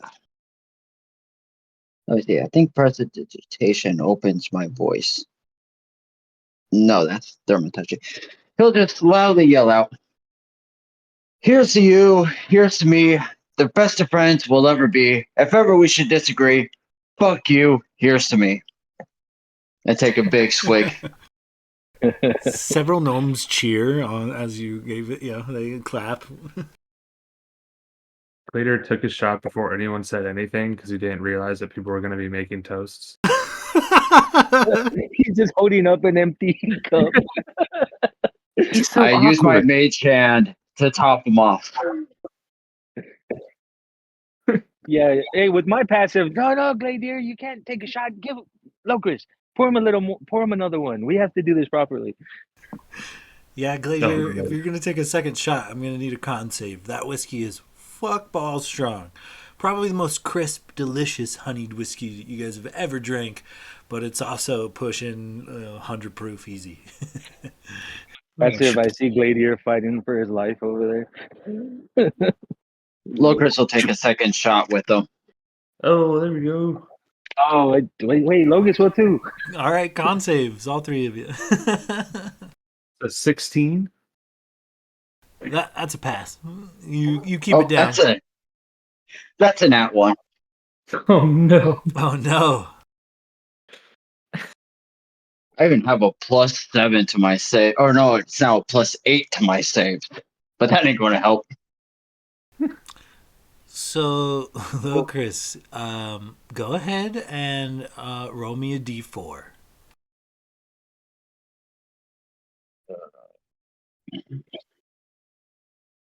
Three. So, as you take this shot of honeyed whiskey, and it burns and it's rough on the way down, Locris, it's subtle. It's almost not enough to notice, but you do. Maybe even some of your comrades do. As you kind of choke this whiskey down, you begin to age very rapidly for only a few seconds, but over about 10 seconds time, you have aged 3 years. Oh my god. Locris rolled a 6. All a 6. Go ahead and roll me a d4. Oh god. Do I age as well? I just went from 19 to 22. Logos with a 3, it has the reverse effect on you. You actually grow 3 years younger. Great. Like, what am I, 98 now? Pretty, yeah. You're barely considered a man by elf standards now. My voice, like, goes up an octave and everything. Cracking all the time. Boy, that's some strong shit. God damn. He's Uh, my daddy. Feeling a little bit good at the moment, Locris is going to see if he could find one of the little gnomes that seems to be a little bit more childlike, rambunctious, and tell him to, hey, come here real quick. You trying to get any of their attention results in like several of them showing up. Ah, what's up? What do you got going? I pull out a deck of cards. I say, hey, you want to do something funny? They like a few of them Rochambeau. One of them runs off, but you have a crowd of like 8 gnomes, like eyes wide, eagerly listening. I tell 2 of them to pull a card and throw it at the pool. They look back and forth. They shrug. They both pull a card and whip it at the pool. So first up is King of Spades. So all of a sudden in the pool, a priest with 2 acolytes just appear, as well as an ensign. As a what? Ensign. And it's like a 2-headed giant. Oh, what the hell, man? A bunch of the gnomes like scatter. They're like, "What the fuck?" And they leave the immediate area and go to like other pools. But they're given a bit of a good distance, but they're not like terribly afraid, I guess. But yeah, you definitely clear all the Fae out of the area who are unsure as to your new friends. I think Logus by this point used to Logris's shenanigans. Hey, Renwick, give these guys a shot, man. Oh well, I mean, there's plenty left in the bottle. we'll yeah, he'll just waterfall shots to these 2 gnomes just to see what happens. One of them, yeah, they're happily down to take some alcohol. One of them immediately, like with a little bit of a pop, sprouts a big gray beard.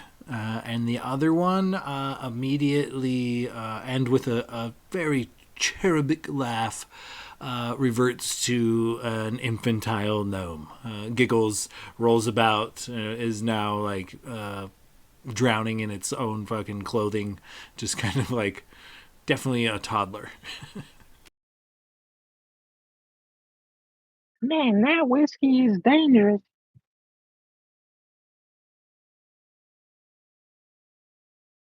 I think he's just like staring at them, staring back at the bottle, staring back at them, and then he just puts the cork on. You know, Locris, I wonder if these effects are permanent, because that would suck. In my culture, I'm not even considered a man anymore. I really Hello, hope that you're Chris. stuck with that voice forever now. Chris casts remove curse on himself. Your age returns to where it once was. I'll just look at Logus and I don't know, mine seemed to revert. Give it time. Oh boy, I saw you cast something, Locris. I can see you. No, I was just talking to myself. Locris, I saw you mumbling words. You've done it plenty of times in front of me. I don't know what you're talking about, young I'm man. gonna need you. I'm gonna need you to help a brother out here, man. 50 gold. That's okay. I have to once I get out. I'll like mage hand to my clothes wherever my coin purse is at, and just give him 50 gold because I'm here with Renwick.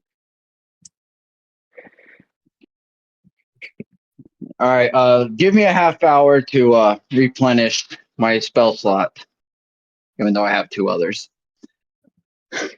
You're not bullshitting me, are you? No, You got to promise you're not bullshitting me, Locust. I promise I'm not giving you any shit from a bull. No, none of that fancy word shit. I'm giving you 50 gold, man.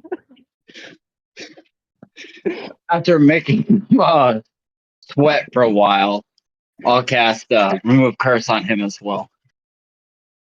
And he returns to his former age as well.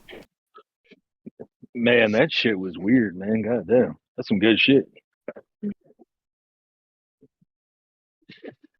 Why did it sound like Anthony purposefully deepened his voice even more than normal? I know what you're talking about, man. Logan's always talk Yeah, I like was just gonna say. It overcompensated. Now he's older. Okay, so as you guys are kind of splashing about and making some plans, the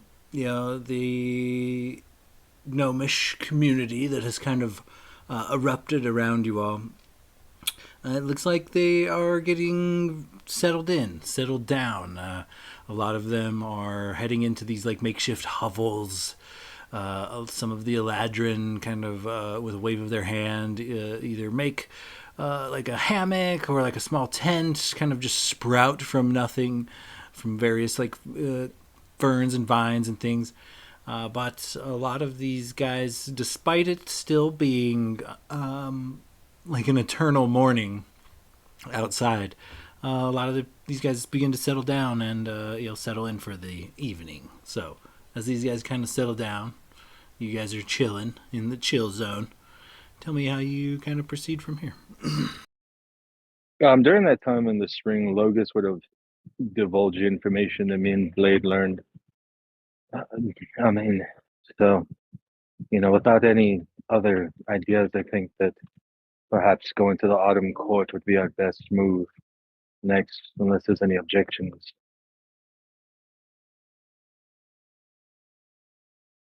It sounds like that's the most direct route to get to where we need to go. And I don't want to spend that much time. The only alternative would be potentially seeing what the Summer Court had to offer, just in terms of information or potentially gear of some sort. Since time is not really an issue here, it works differently. I mean, it's all a matter of what we feel like doing. Well, I mean, we could get lucky, and the summer court could be arch rivals of the winter court, so they'd be happy to piss them off by taking away the queen's boy toy.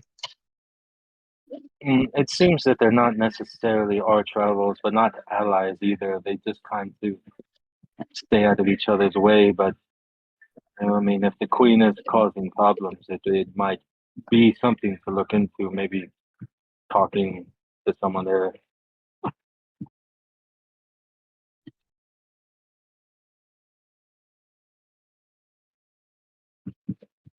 Man, I'm open for whatever. It seems that the autumn court is the quickest way to the winter court. I'm not really sure what else we're gonna find in the autumn court.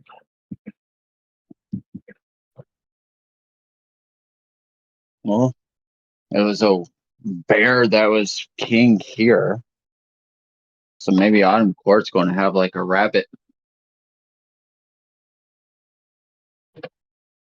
Well, I think that they're more free folk is the kind of what I was getting, the vibe I was getting, that they were, not necessarily good or bad people. They're kind of just doing their own thing. No monarch or king or queen or whatever. They're just alive, doing their own thing.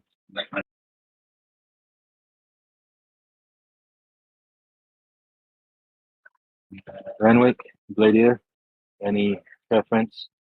autumn court to the winter court, or head summer court, see what we can find? Well, I mean, it seems like the quickest path to the winter would be the autumn court, so I think that's worth exploring. As much as I'd like to get back out on the open water and sail our way there, time really is of the essence. We don't really exactly know what's happening out on our plane, and I'd hate to come back and find out that we've been gone for too long and any of the good deeds that we've done have been undone. God only knows what's happening right now. We did sort of Speak, leave at a time of chaos. speaking of which, while we're here, we got to find one of those purple crystals. Which, if we're lucky, it's either in the autumn or winter court. But that'd be the only reason I could think of for going to the summer court is just in case they have it. All right, well, seems that we have a plan. Let's rest tonight and then off to the autumn court. And they said that we had to enter a forest with the intention of finding the autumn court, and then we will find it. But we have to pass 3 trials they set in order to be allowed in. So it's going. We need to be at full strength before we head out that way.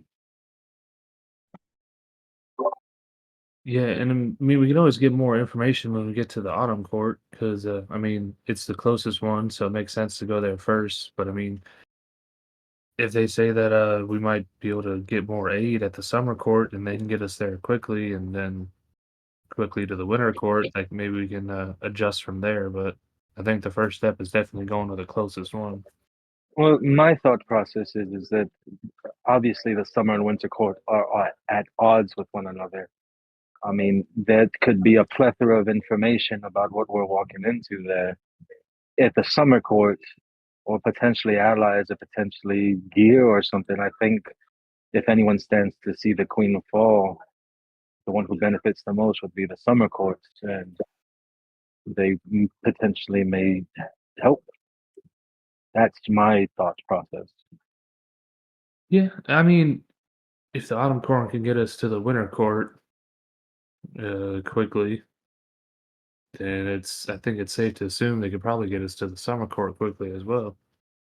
They might just have a whole system between all the different cities like mapped out to you know fast travel from place to place. And I'm sure our Eladrin friend we met earlier here, the feisty one, would have a way of helping us to get to the summer court as well, if there's other routes.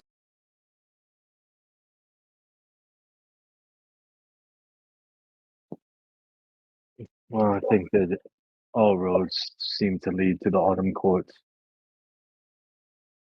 Let us get some rest and we can set out in the morning. Sounds like a plan to me. Gladia, there seems to be not a lot of room here. Shall we bunk up and snuggle like the old days? Are you sleeping in a hot tub or? No, I was going to sleep where you sleep, big boy. Shoot, after what you did to the Spring King? Yeah. Yeah, I mean, all I did was put them in the magic circle. It's not that big a deal. He completely negated everything he could do. Very hot. Thanks. I was just gonna, pick a comfortable looking corner and just, sleep. It's not really much of as far as beds, I don't think. Just Spring Kings. I mean, we could share the Spring King's old bed. Yeah, we should go kick out anybody that's in it. That's probably the comfortable space to sleep. And we slept on hard grounds for quite a while now. All 5 of us on the Spring King's bed? I think we could make it work. Just go head to feet. Just crisscross. No. Just no dick to butt.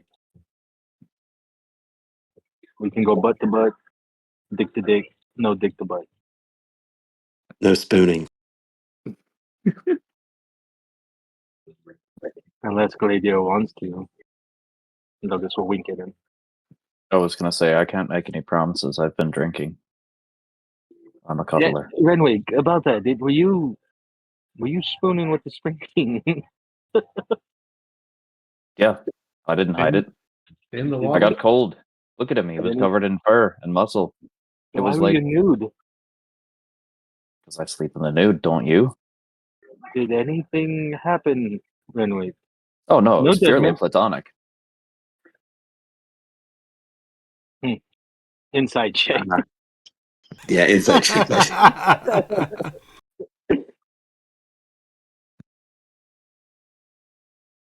Oh, it's garbage. I have a +10 to insight, and I rolled a natural 2, so 12.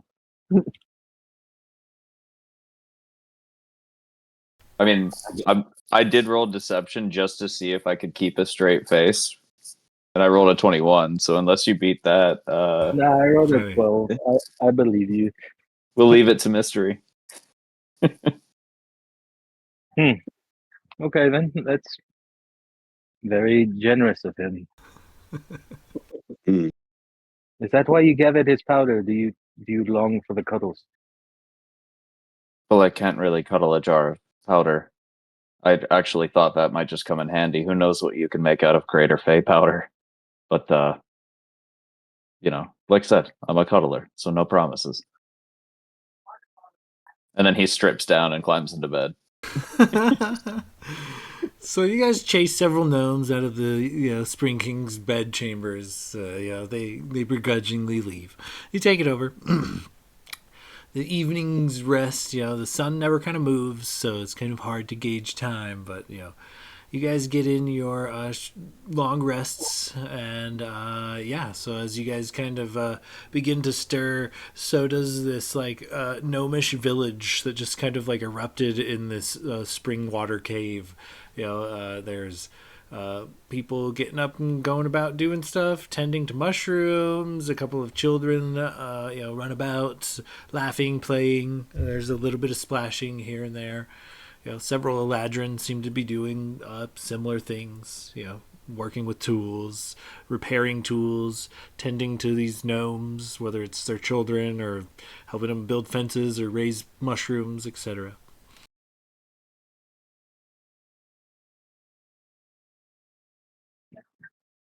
After the morning routine, Logos would want to check in on the remaining Shades Avian, see how they're doing.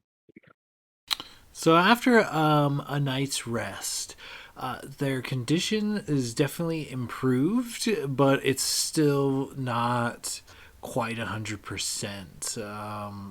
One of them is still, more leg than not has actually transformed, but like from the shoulders and head area, they are still very much a honey goblin, and kind of reverse on the other person. They're only a honey goblin from about the knees down, which makes it basically impossible for them to stand. However, they do still kind of have trouble speaking, getting anything out, but get the honey is basically impossible still.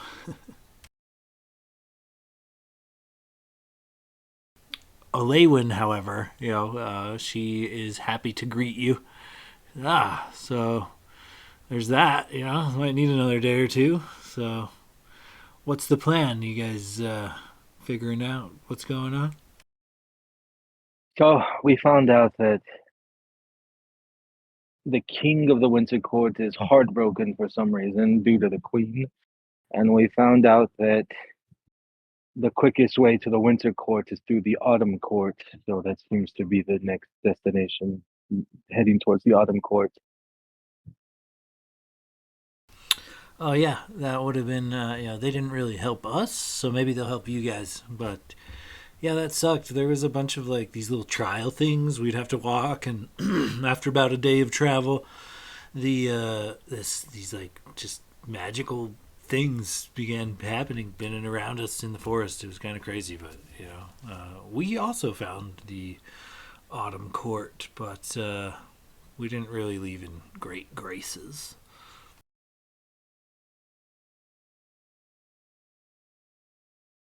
Well, they did tell us that we had to pass 3 trials that they set and that they would allow us in. Not really sure what else to expect outside of that. She fiddles in her pack and hands you this kind of smooth black stone. It's in a perfect shape of a triangle. And she produces another one in her pocket. She says, sending stones. She kind of shows it to you. It's like, well, we'll be able to communicate. Because once these guys are good, we're coming for you and Lagos and wherever the fuck we got to get there, but we'll figure it out. You guys might have a day or two head start on us, but we'll get to you eventually.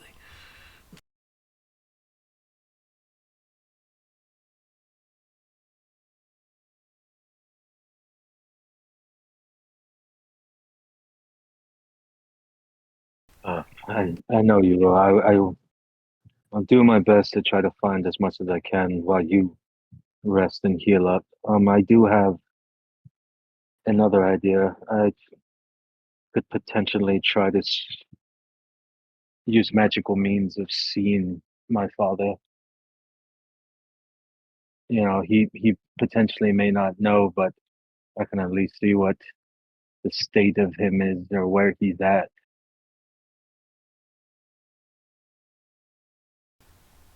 I mean, we tried as well. She kind of gestures to one of the shades of avian.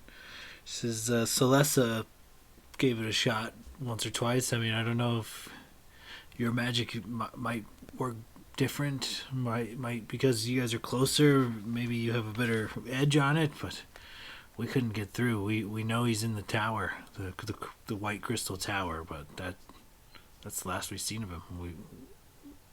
We weren't able to penetrate through our magics. But you said you got a message to him, so that was something we weren't able to do either. So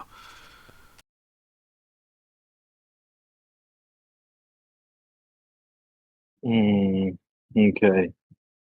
Um,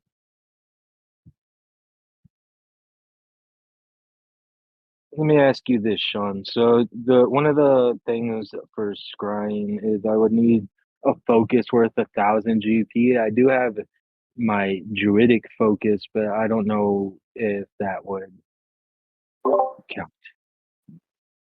Don't we have the Locus's uh, cauldron? Doesn't that scry?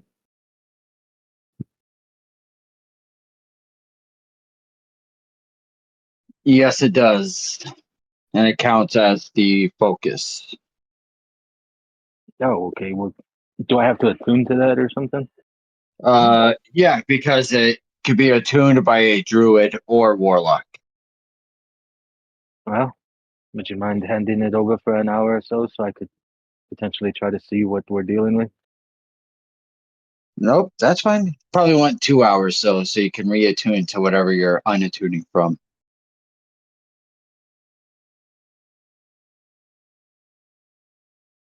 And I will hand him the cauldron of rebirth. very nice.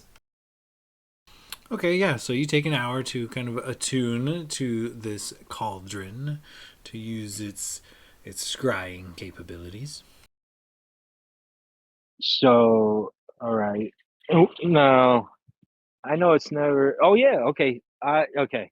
So I think one of the bag of holdings has my father's longbow that was given to me,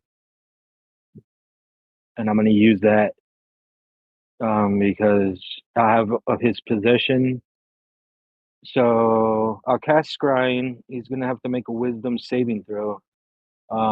Since I know the target well and I have the bow he gave me, he's gonna have a -9 to the save of whatever his save is. Okay, for sure. So what's the save? It'll have to be on his end. I cast it and Yeah, I mean, is it he like does it with wisdom or charisma, yeah, intelligence? wisdom. Oh, Wisdom's wisdom. pretty Okay. Oh my god. Well, good. I didn't need the -9 because I rolled a fucking natty 1 over here. Damn. So on a failed save, the spell creates an invisible, intangible sensor within 10 feet of the target. I can see and hear through the sensor as if I was there. The sensor moves with the target, remaining within 10 feet of it for the duration. If something can see the sensor, it just appears as a luminous orb. Yeah, so I can see him and around him 10 feet. What if he's banging the queen right now? Ah, And get real God. awkward. Let me see. I just described a raunchy, like Ron Jeremy porn, but it's Logos's dad instead. Why is there cameras and a full set going on? There's a light, a mic guy.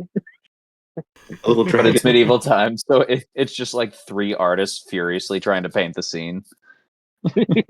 I'm here to slay the queen. 2 of the 3 artists are also a plumber and a pizza guy for some reason. Did somebody order a pizza? So I'll say this. With your scrying, you see your father. You see him kind of garbed differently. You see that he is wearing all white. He is currently swaddled in like an all white blanket. And on his head is it's similar to a pope hat. It looks it's got this kind of like rise to it. But you can clearly see that there is this dark purple crystal kind of spinning in place in this like it's almost like it contained in this pope hat type shape, but it hovers just within this fucking cap, and it occasionally crackles with like purple electricity. Your father is curled up in the fetal position in the arms of a large Eladrin woman. She is pure white. She's roughly 7, maybe 8 feet tall. She has this light blue, like very crystal, like almost dreadlock shaped crystals for like hair kind of coming down. She has a rather large silver crown, and she's kind of holding your father like a crying child. And he whimpers and he kind of calls out back and forth. He calls out to Alewin. He calls out to his wife back in Xanathia. He calls out to you. He's like, Logos, Logos, wait, Alewin, where are we? And as he's like kind of having these like this moment, the queen very gently kind of coalesces his face, and she says in a calm voice, "Oh, baby, don't worry about that. They're not real. They can't hurt you anymore." And you see like this crackling energy of this crystal kind of surge into this like pope cap that he's wearing, and kind of surge down into him, and his eyes just go fucking cloudy, just gone. And the whole time she's talking, she's looking directly at you. She's looking at your in your right in your eye, as she stares and kind of cocks a half kind of like cheeky grin. You see that she and he are in a small room, a small circular room. There's a bed, a desk, a few windows, etc. Looks like only a single exit, which appears to be a trap door on the bottom of the floor here. And all along the walls, in every available space, are tally marks. 1, 2, 3, 4, 5. 1, 2, 3, 4. 1, 2, 1, 1. 1, 2, 3, 4, 5. everywhere you can see, as if it was like the interior of a hardcore prison cell. And there is just nonstop check marks on the ceiling, on the floor, everywhere. And the queen waves very kind of seductively before snapping her fingers and ending your ability to scry on him/her.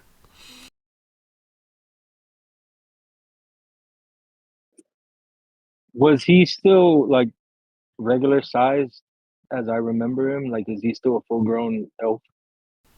Yes, he's still full grown as far as you could tell, but she is very large. She is like 7, 8 feet tall range, kind of like a primordial elf. Was she hefty? She sounded hefty. She's definitely thick. Like 2 C's thick or like damn thick? It depends on the day, you know. Like like unhealthy thick or like very healthy thick? I'm gonna say both, same time. Just depends on the angle, you know. It's like Damn. it's like the social media shot with the girl who takes the right angle to make her look like a supermodel, but then you meet her You and ever, she's clearly missing like 5 teeth. you ever seen that one where the lady she takes a picture and she's like hugging a wall and then they show her and she was hiding a whole belly on the other side of the wall? Is that the kind of thing we're dealing with here? Yeah, probably something like that. All right. Okay, snap back. So Logos will like bump out of it. Oh, like it's worse than we thought. I saw him. The queen is holding him as if he was a child. Locust, I think we don't got to worry about. Did that crystal look similar to the crystal we found in Shadowfell? Uh, you mean in the temple? Uh, is it the temple? It's not the crystal that we're supposed to find for the death god, right? No, it for sure is. It matches it almost identically. It is definitely. You remember it being like broken, like it is one piece of five or so. This is definitely something of the same material. It's definitely one of the 5 pieces. So good news, bad news. We find my father, we find the crystal. And bad news is it's in a hat that he's wearing on his head. The queen was treating him as if he was a child, coddling him and holding him. He seems to, whatever this crystal is doing, seems to be making him infantile or forgetting things because he was calling out for me, calling out for you, Lewin, my mother. And the queen sent something through him and he stopped. And the scary part is she knew I was there. She watched me. She was looking dead in my eyes and let me watch. She, she knows that we know now. Well, at least we've managed to locate the crystal we're looking for. That'll save us some time. 2 birds, 1 stone.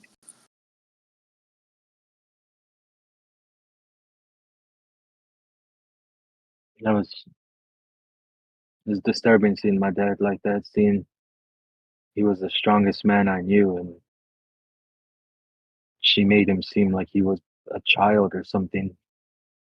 She was literally holding him in her chest as if he was a child. Well, we certainly won't underestimate her. Yeah, yeah, no. And Logos were kind of like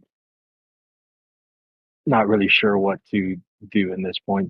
Just not know what to feel seeing his dad like that. And I guess we better head out. I'm gonna go sit over here for a little bit. Uh, take this cauldron out, put my cloak back on. Logos, I thank you for letting me use this. I'll return it to you momentarily. And Logos will kind of just go take an hour to just kind of reflect and sit and unattune and attune back to his thing. As you go sit somewhere to reflect, you realize that that same sad ass Eladrin that you were speaking to earlier is actually somewhere nearby, and he kind of is like sitting next to you, and he's like, he just kind of sighs, like, ah, right, and then just kind of gazes off silently. Logos doesn't say anything and just says, right, as tears fall down and muddy the dirt. It don't have the effect that the crystals do, but it has a nice little cry with the Eladrin seeing his father like that. So, Sean, uh, while Logos was attuning to the cauldron and is now changing his attunements, Locris was going to do the same thing, only he was going to attune to that tapestry. Oh, okay, yeah, for sure. And then see what I see. Okay, so as you attune to this tapestry, it kind of it's not only does it show you some beautiful scenery of the Fae, it's like a beautiful meadow, a glen, a ford, whatever. It shows you a lot of your past. It kind of shows you guys kind of meeting up in Hotmaw, and then fast forwards to underground in the Allcaster dungeon. And then fast forwards again to being you guys all kind of meeting your parents in the elvish nation of Brightwood. Fast forwards again to a similar scene, a forest away in Nightwood, as Logos's mom kind of presents herself. It runs quickly through your entire adventure. And as it moves forward, it begins moving faster. Like, it is hard to see what exactly is going on through all of these crazy images, but you definitely see yourself and then one of your party members, and a grand adventure that kind of picks up. It has ups and downs, but suddenly it all stops. It all stops on a single moment in time. And there is a large castle, and it is in several pieces. There looks to be a large explosion of light at its center. It looks like the castle is being blown in many directions. There are dozens upon dozens of people in this scene that are being just torn asunder, flung in various directions, everywhere you can see. And as you look into this tapestry, you spot Blade, yourself, Renwick, Gladier, Logos. You guys are all caught in this massive explosion near this castle, and you guys are all flung in separate directions. You see all of you maimed and mangled, and in various states of basically getting fucked up. But that is where it stops.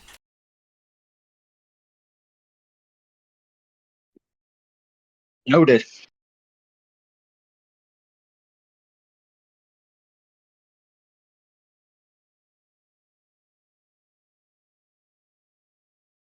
But yeah, aside from that, the tapestry can sort of kind of like at your will almost. You can kind of like go back and relive moments, and it is kind of like a living, moving tapestry. It replays your past as far back as you would like to go, and even you can make an attempt to look into like the immediate future if you would like. But yeah, it's fantastical colors, it's top-notch quality fabrics and things. It's definitely one of the odder enchanted items.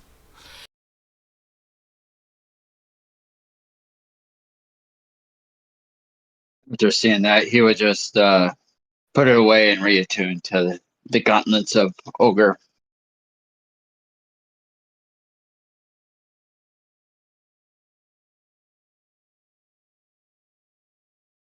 All right.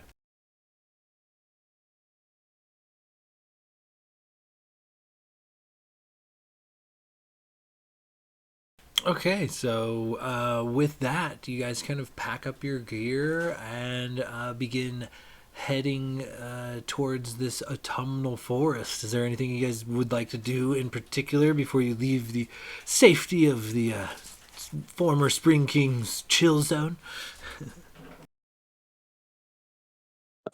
Maybe before we leave, I'm just going to spend some time before I'd like to resummon Gabrielter.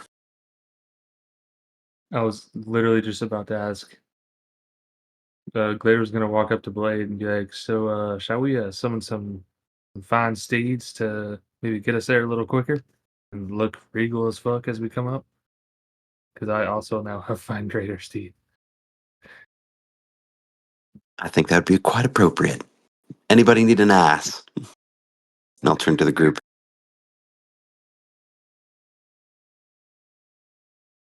Or steed.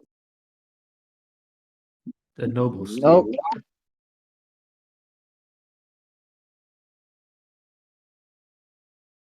Right there.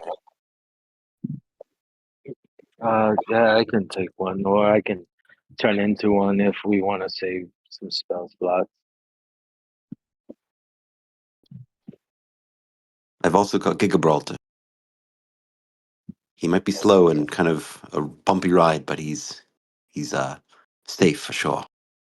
He'll get you where you need to go. I don't mind hopping on the back of either of the steeds. I'm small enough.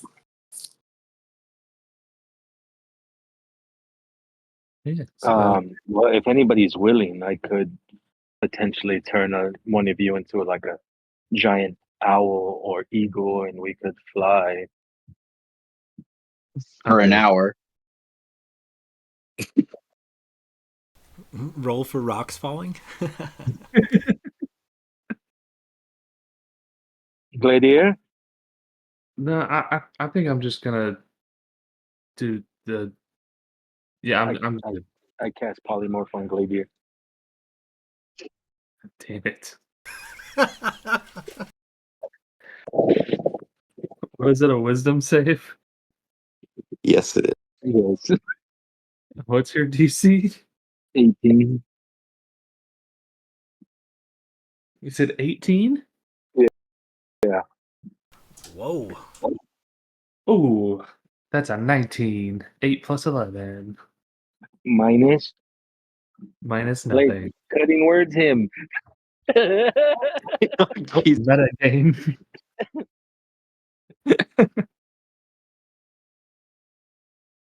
this poor man's been through enough. So alas, as Gladiator kind of resists your spell, this time it fizzles. It doesn't work, and you guys kind of begin making your way towards this autumnal forest. I think that is probably where we're going to have to put a bookmark in it, fellas. Oh, man, Sean. You stressed me out, big dog. With this whole shit with my dad and the queen, and now this image of us getting fucked. I don't even know what to expect or do. So, That's okay. You only need one parent. Nervous laughter. I'll still have more than Gladiator. That's okay. Has he got a bottle? Is that it? Oh, Yeah. and that's not a parent either. That's just my sister. Oh, that's right. Yeah. Gladiator, would you be opposed to me and Blade potentially trying some, see what happens? Yes. Very opposed. Cast polymorph again, Come and then and then slide ahead the bottle. Yeah, it's on my I'm person. also, If you I'm also going to polymorph polymorph him. God. While he's distracted fighting off these polymorphs, can I pick his pockets, steal his coin purse? we just end rolled a it with like 22. all of you guys just for whatever reason just wailing on Gladiator. You know, like I picture this the camera like screening out, and it's like just the shadowy silhouettes, and it's like 3-on-1 as you guys just wail on Gladeer for whatever reason. And Loker is just standing off to the side, not giving a shit. Exactly. Yeah.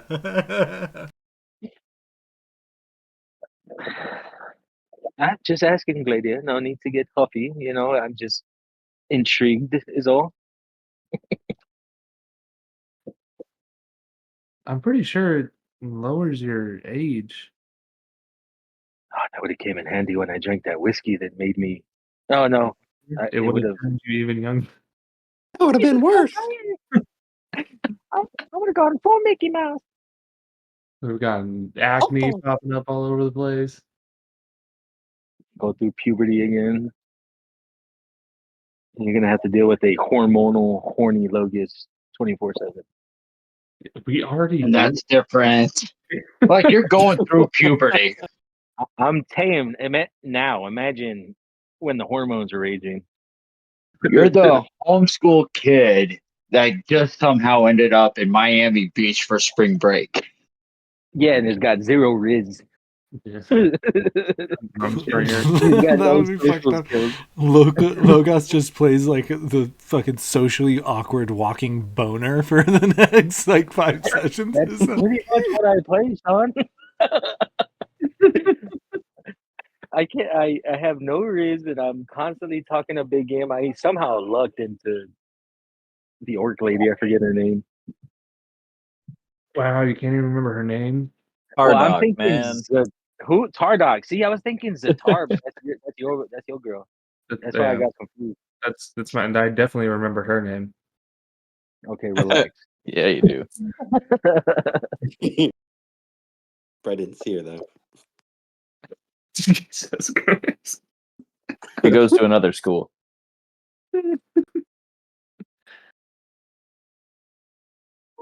Great session though, Sean. Yeah. Yeah, you guys cracked me up. I didn't think it was gonna go down that way. I had like a various other things planned. You guys always throw me for a loop. Sometimes that was fun. You guys cracked me up, keep me on my toes. I had all that shit written out. I just didn't think that you were going to scry on your dad, or that Logos or Locris was gonna attune to the tapestry and kind of take a look at the future. Yeah, wild what you guys come up with sometimes. Yeah.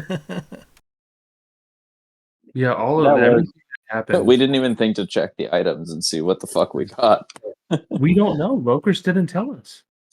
Yeah. Oh, that's fair. Yeah. He was alone in that Is room. he and he becoming one of saw all those this shit. guys? He scouted out the room alone, and then he kind of raided it alone. Renwick did. Well, to be fair, I did did notice- notice the treasure chest had been picked through, so I'll bring that up. Yeah, you might want to bring that up. I got distracted by the dash. I was gonna ask you if you had that locked and loaded, or if it kind of threw you for a loop. Because I had that's one of the reasons I wanted a long rest, so I could change my spells to get the scrying and attempt to see in. I mean, sessions just kind of go how they go usually, you know. Like, there's definitely a plot, but if you guys just wanted to march off into the woods, like, we'd make it happen, you know. It doesn't. You don't have to take the plot hooks. Like, I'm gonna sit here and hunt deer for the next and build a cabin for the next 6 months. I fuck the death. It's not our problem. The death god. There's other heroes here. We can just. Exactly. Realm, or is that a different plane of existence? Who's what? Like, could we just hang out in the Fey realm and then the other world dies, but we're still good? Well, I think that they're it's mirror gonna- planes, so if one of them dies, it'll at least have effects on the others.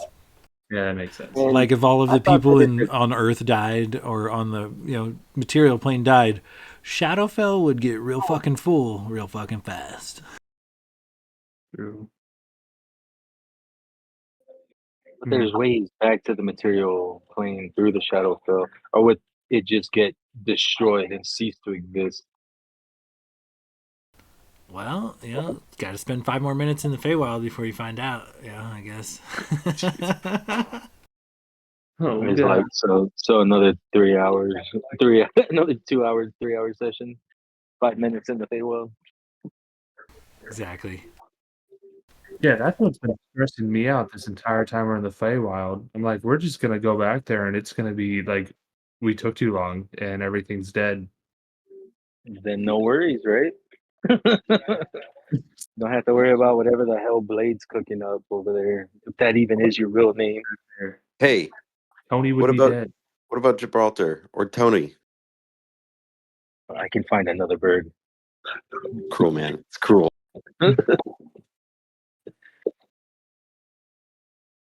Oh boy. You guys are cracking me up. You guys are too funny. All right, guys, I'm gonna get out of here for the night. Keep in touch. Let's do this crazy thing again soon. This Sounds next good. session, I'm actually super looking forward to because it's gonna be a fun one. I don't know. We'll see. You guys are pretty good at fucking my shit up, but I don't think you're gonna get this one. We'll find out. I'll catch you guys later. Oh, hey, Good night, guys. Great hey! session. Before we all bail, let's go ahead and make sure to level up before next session if we can do that. That would be Oh, perfect. fuck. That was unexpected.